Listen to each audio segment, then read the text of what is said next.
Sejam muito bem-vindos ao Entre Nós. Aqui nós não temos conversas rasas, nós tratamos de princípios que sustentam destinos. Se essa mensagem edificar você, já se inscreva no canal, compartilhe com quem precisa ouvir essa mensagem. Me siga nas redes sociais, no Instagram, @VanderleiDalvito, porque quando a verdade é liberada, ela precisa alcançar mais pessoas. Shalom, shalom.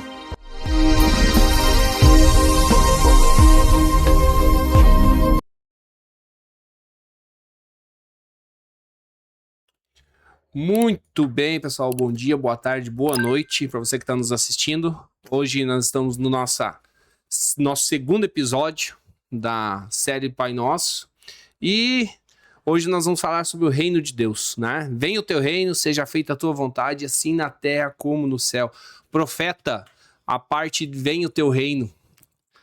É difícil, é fácil que o reino de Deus venha até a nossa vida? A primeira coisa é entender o conceito de reino, o que significa para nós, o que significa nos nossos dias, o que significa na minha vida, o que significa na minha família, na minha trajetória, o que significa venha a nós vosso reino e quem é que vai ser o protagonista de trazer o reino, né? Então, tem bastante coisa para falar sobre isso, venha a nós vosso reino. A primeira coisa que eu posso falar a oração ainda está numa introdução. Primeiro fala da intimidade com Deus, Pai Nosso, né? Traz Deus para perto, para junto, para uma proximidade, para uma intimidade. Depois fala sobre a importância de colocarmos em perspectiva aquilo que é relevante para Deus, né? Que é a questão da glória de Deus, da santidade de Deus, da honra a Deus, né? E depois vem falar sobre o reino de Deus, né? Primeiro, então, fala sobre Deus vindo uma proximidade, depois fala sobre a grandeza, a glória, a santidade do próprio Deus, e depois fala sobre o reino de Deus, então. Vamos falar um pouco sobre isso. Reino de Deus. Um dos grandes ensinadores sobre o reino de Deus é um pastor que faleceu, Myles Munroe. E ele basicamente fala que tem que se entender o reino como se entende um reino aqui na terra, isto é, tem um rei, tem uma legislação, tem um território, né? Tem suas autoridades, é um reino, e tem os seus embaixadores, e o reino, Myles Munroe também fala sobre que um reino, ele pode, e no caso do reino de Deus, ele deve ocupar.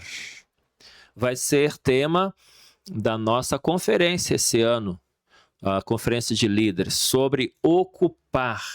Nós precisamos fazer o reino de Deus ocupar. Então, quando Portugal ocupou o Brasil, descobriu o Brasil para o Brasil, na verdade era o reino de Portugal, havia um rei, né? Depois vários reis, e eles ocuparam, colonizaram o Brasil, trouxeram a cultura portuguesa para o Brasil, trouxeram a religião, trouxeram os valores, trouxeram a língua portuguesa para o Brasil. Então eles ocuparam, assim como o reino da Inglaterra, o reino da Espanha, ocuparam, e outros reinos, né? Mas o fato é, entender o reino de Deus, nós devemos entender por essa perspectiva, que é um reino, tem um rei, esse rei é Jesus, tem uma legislação, essa legislação é a Bíblia, esse reino, ele tem uma organização, uma liderança, a liderança está descrita na Bíblia, Deus deu primeiramente uns para apóstolos, outros profetas, né? E outros para evangelistas, outros para operadores de milagres, e em Efésios vai falar sobre evangelistas, pastores e mestres. Existe então uma autoridade, uma liderança nesse reino, existem os embaixadores, existem aqueles que vão levar o reino adiante. Então vamos pensar assim, venha a nós o vosso reino. A oração ainda está numa introdução, e significa que eu ainda não vou me preocupar com o meu reino pessoal, com o meu reinadinho. Eu ainda não vou me preocupar nessa introdução da oração eu não vou me preocupar com as minhas coisas, né? A ansiedade sobre as minhas coisas não devem ser prioridade no meu relacionamento com Deus. E aí, outras palavras que vão colaborar com isso, está em Mateus 6,33, que diz: buscai, pois, em primeiro lugar o seu reino e a sua justiça, e todas as demais coisas vos serão acrescentadas. Então, a igreja, no geral, ela está trabalhando sempre oferecendo as demais coisas. Então, é uma reunião disso, uma reunião para libertação, é uma reunião para cura, uma reunião para prosperidade, é uma reunião para família, uma reunião para bênção aqui, bênção lá, né? E não é errado, mas de certa maneira vai vendendo a ideia que reino de Deus se trata de nós, se trata de eu ser abençoado, se trata de eu prosperar, se trata de eu ser curado, se trata da minha família ser abençoada, se trata de mim, né? Mas essa oração, ela indica não apenas uma oração como deve ser feita, mas ela indica todo um relacionamento com Deus. Meu relacionamento com Deus, a minha vida de fé. Essa oração, ela indica toda uma trajetória de fé na vida da gente. Quais devem ser as prioridades da nossa vida? Quais devem ser as prioridades em relação à minha vida de fé? E a minha vida normal, minha vida do dia a dia também, porque a fé invade toda a minha vida. A fé vai invadir, inclusive, minha trajetória profissional, muitas vezes, né? Anderson está aqui, por exemplo, Sim. Ele trabalha com essa área, né, de internet, e ele está usando a área dele para o reino também. Então, nós precisamos entender que para nos relacionarmos com Deus, a coisa primária não pode ser a nossa necessidade. A nossa necessidade. Eu ouvi muitos pregadores pregarem, e eu concordo, que Deus não se move pela nossa necessidade. Ele se move pela fé. Ele se move pela nossa oração, pela fé, pela nossa postura. Ele se move pela nossa intervenção na fé, de alguma maneira, como nós nos portamos, cremos e declaramos. Então, se Deus se movesse por necessidades, a África não seria pobre como é hoje, né? As vilas pobres no Brasil teriam mudanças, mas Deus age pela fé. Então, muita gente da África pode estar sendo abençoado pela fé. Muita gente das vilas mais pobres no Brasil, muitos têm mudado de vida, têm buscado a Deus, têm tido novas oportunidades, têm estudado e têm crescido. Então, por que é que alguns tiveram resultados e talvez alguns não? Porque alguns começaram a agir pela fé, mas começaram a buscar o reino de Deus. Começaram a buscar o reino de Deus em primeiro lugar. E as demais coisas foram sendo acrescentadas. Venha a nós o vosso reino, né? Venha a nós o vosso reino. Isso tem a ver com desejar o reino de Deus. Esse é um ponto importante, Anderson, porque Sim. muitas pessoas, elas desejam mesmo o poder de Deus para resolver seus problemas. É isso, eu ia dizer agora, a dificuldade que tu tem de realmente aceitar o reino, né? Aceitar que Deus, né, ele é soberano. Isso. Se sujeitar, né, a esse reino, né? As pessoas, no geral, elas começam a buscar Deus porque elas querem uma intervenção do poder de Deus para resolver seus problemas. No início não tem maiores problemas isso. Muitas pessoas foram para Jesus dessa maneira. Estavam precisando, estavam necessitadas, estavam desesperadas, como a mulher do fluxo de sangue, se arrastou, tocou em Jesus, né? E foi curada, foi restaurada. Inicialmente não tem maiores problemas que alguém venha para Jesus buscando o poder dele para uma intervenção na sua vida. Porém, o problema é a pessoa achar que isso é tudo, que é disso que se trata o reino. Achar que o reino de Deus se trata disso. Então, muitas pessoas, quando precisam de uma intervenção de Deus, vão à igreja. Depois que recebem essa intervenção, já não vão mais, porque não precisam mais. Depois, quando aperta o calo de novo, elas aparecem de novo na igreja. Exato. Né? Depois que, de repente, elas se sentem melhor, elas desaparecem de novo. E assim, provavelmente essa pessoa ela tem esse conceito de que Deus é uma espécie de médico espiritual em plantão, um provisionador de bênçãos de plantão, que quando precisam acionam ele e quando não precisam largam ele de mão e vão viver as suas vidas. É um conceito errado, né, do reino de Deus. O reino de Deus, então, eu vou ter essa ideia. Venha a nós o vosso reino. Isto é um desejo de viver o reino. É um desejo de ser cidadão do reino. É um desejo de ter o governo do Rei Jesus sobre a sua vida. Isso é lindo. E eu acho que também tem a própria questão de servir, né? Porque nós, os súditos, servem ao rei. Se eu estiver errado, eu quero que o senhor me corrija, mas o súdito serve ao rei. Mas muitas vezes nós queremos ser o rei e queremos que Deus seja o nosso súdito. E aí, no momento que Deus não nos atende, não faz a nossa vontade, a gente culpa a Deus pelos erros e vamos dizer, e atitudes que nós tomamos errado. Eu queria que o senhor comentasse um pouco sobre isso. Exatamente isso. Essa é a parte inicial que eu falei, né? Então, inicialmente, quando a pessoa vem buscar o poder de Deus para solucionar os seus problemas, ela está se servindo de Deus. Ela está se servindo de Deus. E inicialmente, tudo bem. Jesus disse, vinde a mim, né, os que estáis cansados, sobrecarregados, eu vos aliviarei. Jesus se oferece para servir as pessoas com seu poder, para aliviar, para curar, para restaurar. Inicialmente, tudo certo. Da pessoa vir e para se servir do poder de Deus. Porém, uma vez que a pessoa recebeu do poder de Deus, foi curado, agora é a hora dela, de certa maneira, entender o funcionamento do reino, entender que ela entrou no reino de Deus pela fé, confessou Jesus como seu rei, como seu Senhor, como seu Salvador.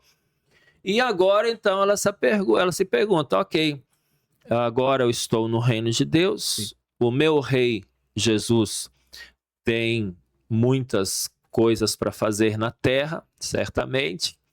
E o que é que eu posso contribuir? Sim.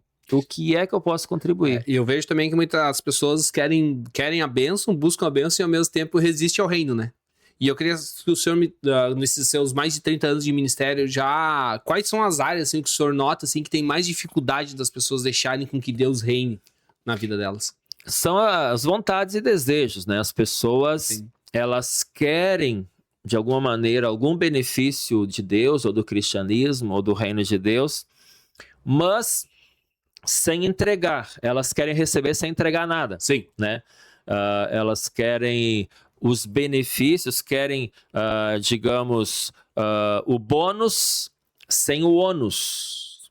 Elas querem ganhar sem perder nada. Isto é, está bem consolidada essa visão na psicologia, filosofia, que toda a decisão de ganho tem perdas. Toda decisão de abraçar algo, eu deixo outras coisas de lado. Então, não há como uma pessoa só ter bônus, uma relação em que a pessoa só ganha na vida, né?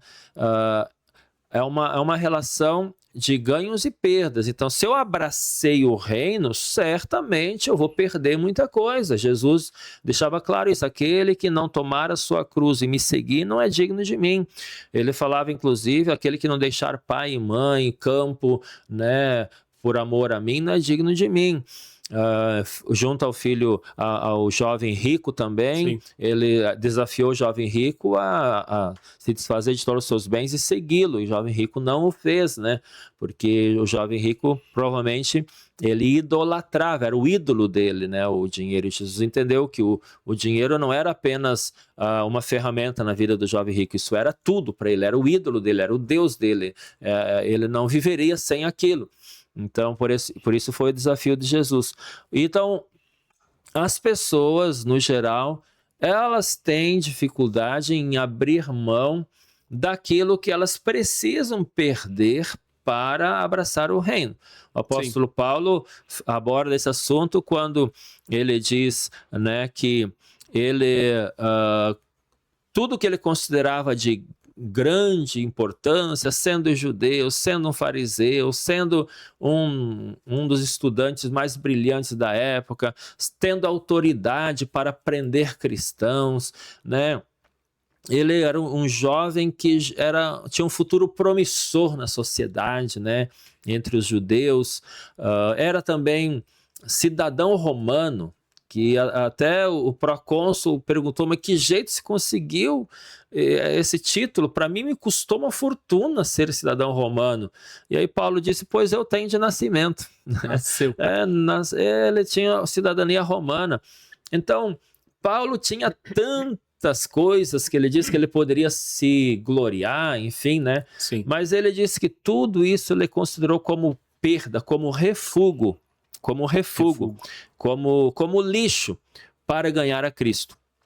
Então, o que mais pega nas pessoas para abraçar o reino é quando elas têm que abrir mão de alguns desejos, abrir mão de prazeres, abrir mão, né, de certas coisas que não são compatíveis com o reino. Isto é, não é compatível com o reino a pessoa fazer muitas coisas que ela fazia antes, sei lá, se embriagar, né, lá trair esposo, ter uma vida aí fora, como se não tivesse que prestar contas para Deus de tudo que vive, né, não cumprindo seus papéis de pai, mãe, né, não cumprindo os seus papéis básicos de cidadania, né. Então, para uma pessoa servir o reino, ela tem que se adequar a esse reino, né? Sim. Cada reino, cada nação tem suas regras, né? E eu preciso me adequar às regras. Então, por exemplo, os argentinos que vêm para o Brasil nas férias, né? Eles vêm para o Brasil, mas eles têm que entender como são as leis brasileiras, a lei no trânsito. Sim, principalmente né? no trânsito. Né? Então eles veem, talvez no país deles, algumas coisas não tem problema fazer, aqui às vezes eles vão ser multados. Então, exatamente. Tem muitos deles que vão voltar para a Argentina e eles são barrados, né, na polícia e eles têm que pagar um monte de multas, né, que tiveram pelas estradas aqui no Brasil, no Rio Grande do Sul. Enfim, qualquer outra regra. Se eu estou entrando naquele reino, naquele país, naquela nação, eu preciso entender como funciona essa nação, como são as leis ali. Não adianta eu dizer, eu não sabia, mas você está indo lá, você precisa saber. Eu estou indo para Moçambique, eu estou começando a pesquisar como é que faz, que eu só falo com a embaixada, quais vacinas que são necessárias, eu vou ter que saber bastante coisa sobre lá, por exemplo, eu soube, eu queria alugar um carro lá para dirigir, daí eu já soube que não vale a pena, porque as estradas são muito esburacadas, né? Não tem como transitar com carro por lá, a maior parte do país, é muito complicado. São estradinhas muito estreitinhas, então eu entendi isso, que eu não vou poder alugar carro lá, vou ter que, quem sabe, se tiver Uber lá, vou ter que usar. Mas enfim, sim, o reino de Deus tem suas regras e eu preciso então me adequar às regras do reino. Se eu não quiser me adequar às regras do reino e quiser viver segundo as minhas regras, as regras do mundo, digamos assim, as regras que eu seguia antes, eu vou ser um cara meio que sem pátria. Eu não vou ser nem bem do reino e também eu não vou ser nem bem do mundo, né?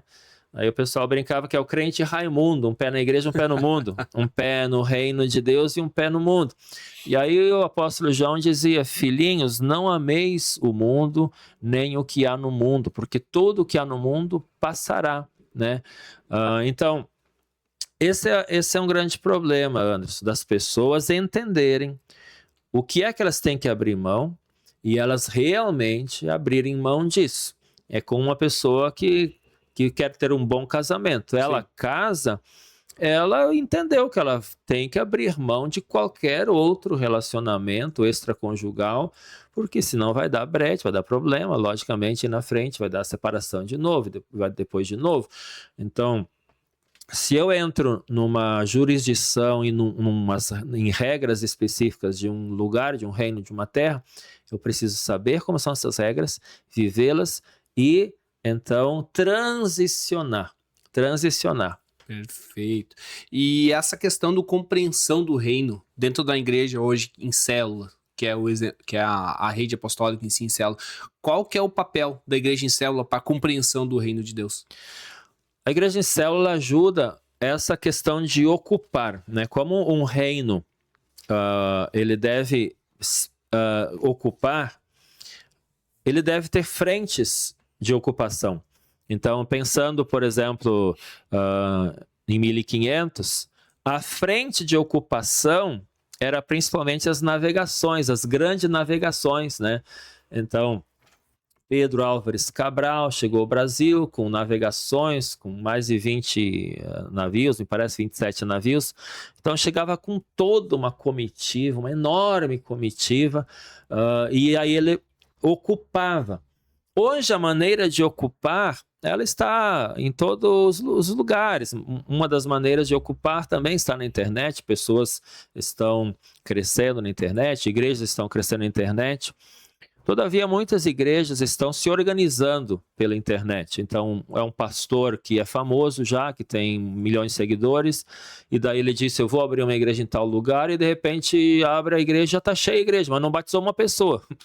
Sim. Não batizou uma pessoa, mas já encheu de gente que outros batizaram. Mas, de qualquer maneira, para realmente batizar pessoas, para ocupar através do reino de Deus, vidas, famílias, territórios, é preciso evangelismo, evangelizar, ganhar pessoas para o reino e para Jesus. E a ferramenta da igreja em células é fantástica em relação a isso. Então, a ferramenta da igreja em células, ela ajuda o apostólico. Para eu ter uma boa visão de reino de Deus, eu preciso ser apostólico e eu preciso ter uma estratégia na igreja de que todas as pessoas possam trabalhar para ocupar, para trazer o reino de Deus por onde elas estiverem. E nesse caso, grupos pequenos é a melhor estratégia. E chegando na última parte aqui, eu gostaria que o senhor falasse sobre o seja feita a tua vontade, sim na terra como no céu. Isso envolve então o rei, né? O rei, a vontade do rei deve prevalecer sempre, né? A vontade do rei deve prevalecer e não a vontade de um súdito, né? Não a vontade de um cidadão. Jesus também falou isso em relação a Deus, que era a autoridade, né? Que é a autoridade de Jesus. Seja feita a tua vontade e não a minha. E essa é a ideia do reino de Deus. É de cima para baixo, é de Deus para os seus servos. E eu vou então buscar saber qual é a vontade de Deus. O grande problema das pessoas que fazem essa oração repetida é que elas fazem essa oração e elas pensam assim, de alguma maneira, em algum lugar, alguém vai fazer isso. Sim. De alguma maneira, porque Deus quer, pelo poder dele, algum dia, essas coisas vão acontecer.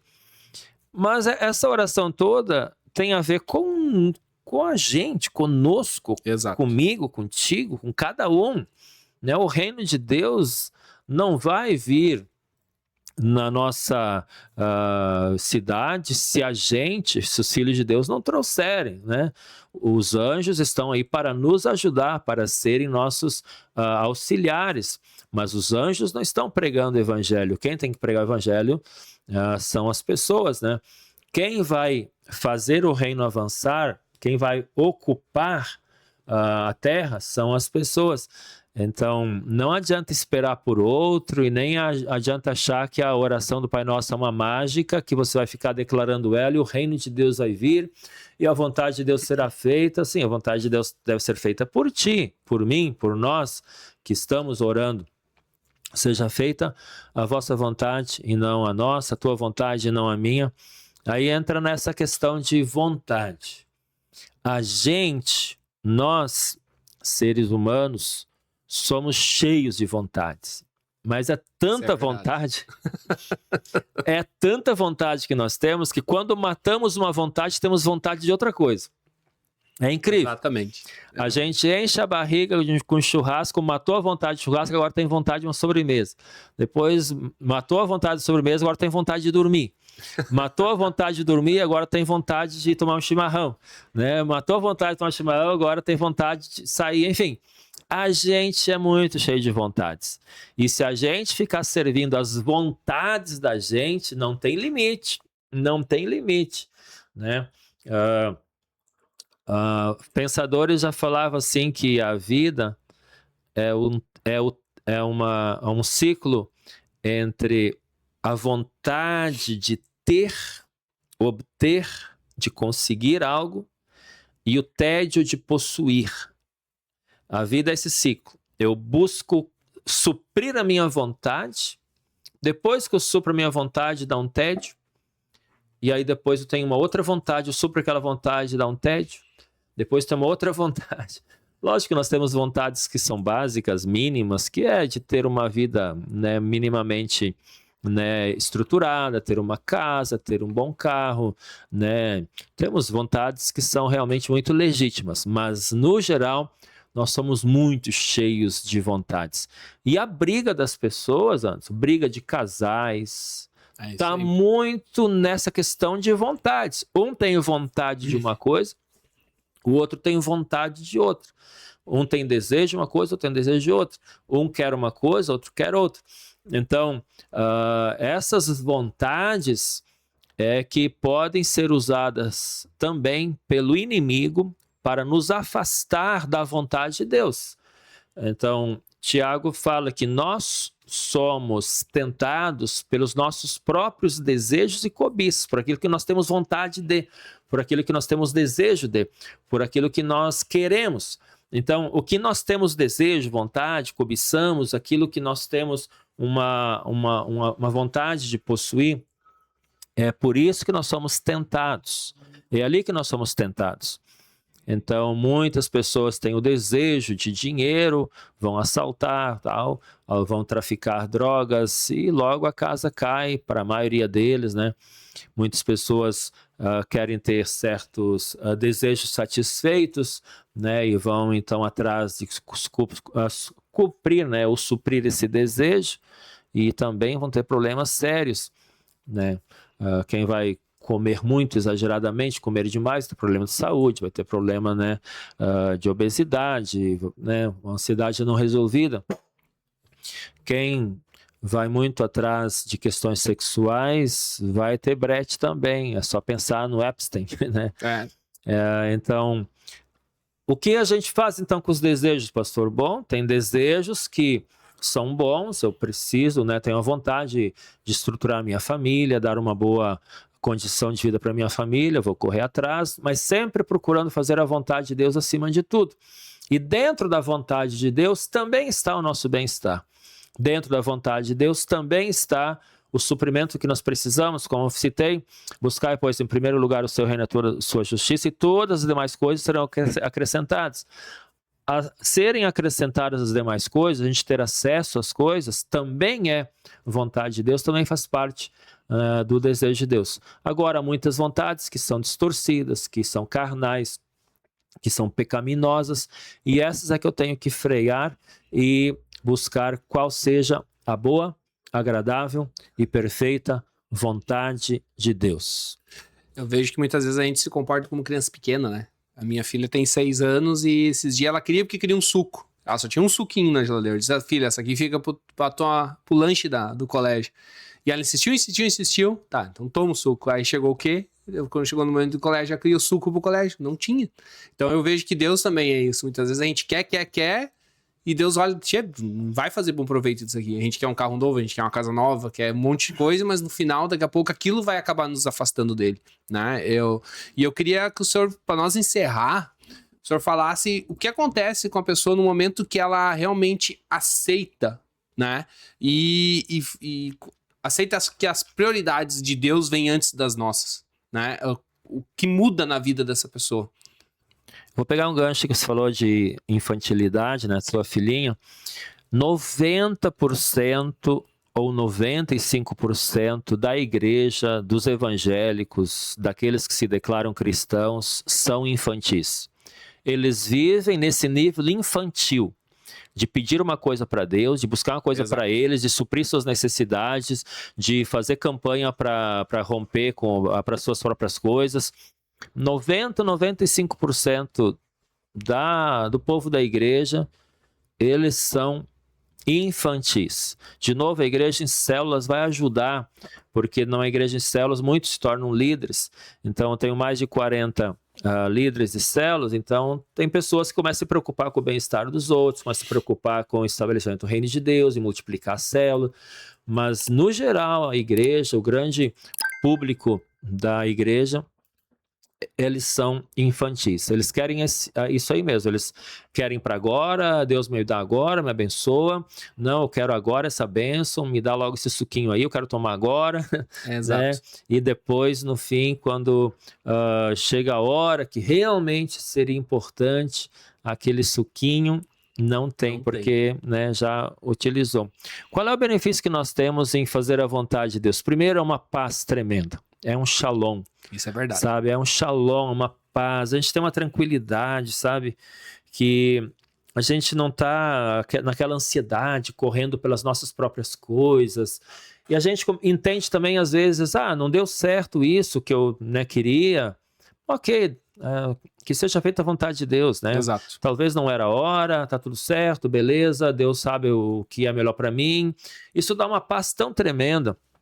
Lógico, isso não deve ser confundido com uma ideia de nem lutar, de achar que tudo é vontade de Deus. Não, eu vou lutar, vou guerrear, vou negociar, vou tentar vender, vou briquear, né? Vou correr atrás, vou estudar muito e bater nas portas realmente. Mas às vezes, quando as coisas não dão muito certo, eu fico logo em paz. Eu muitas vezes tento 1, 2 vezes para não incorrer no erro de não ter tido uma bênção por eu não ter feito a minha parte. Mas quando eu vejo que aquela porta insiste em estar fechada, eu penso, pode ter Deus nisso, né? Pode ter Deus nisso. Eu tento 1 vez, 2 vezes, ou às vezes 3 vezes, e se não deu certo, eu penso, tudo coopera para o bem dos que amam a Deus. Exato. Problemas que a gente teve na caminhada, a gente olha para trás e vê, foi bênção.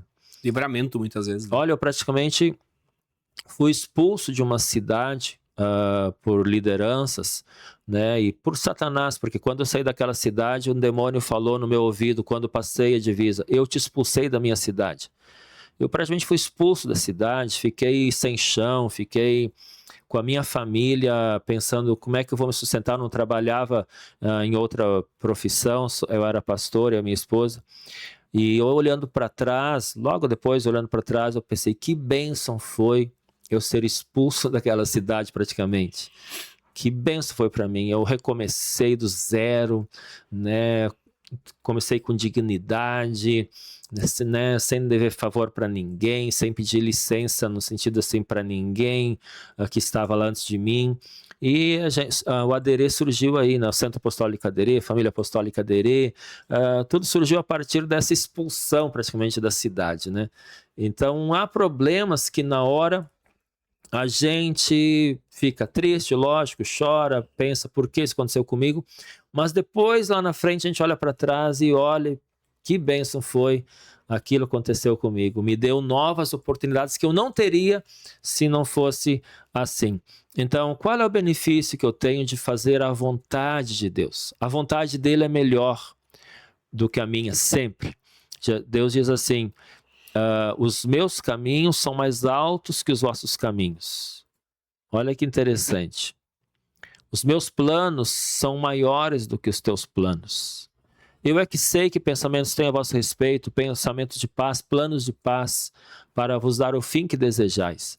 Então, a vontade de Deus, os planos de Deus, os caminhos de Deus são mais altos, são melhores do que os nossos, em linhas gerais. Então, muitas vezes, se a gente insiste em fazer a nossa vontade, a gente está fugindo da vontade de Deus. Quando a gente insiste demais, quando a gente passa do ponto em insistir em fazer a nossa vontade. Então, seja feita a vontade do Senhor na tua vida, na minha vida, na nossa vida. Amém. Shalom, shalom. Shalom.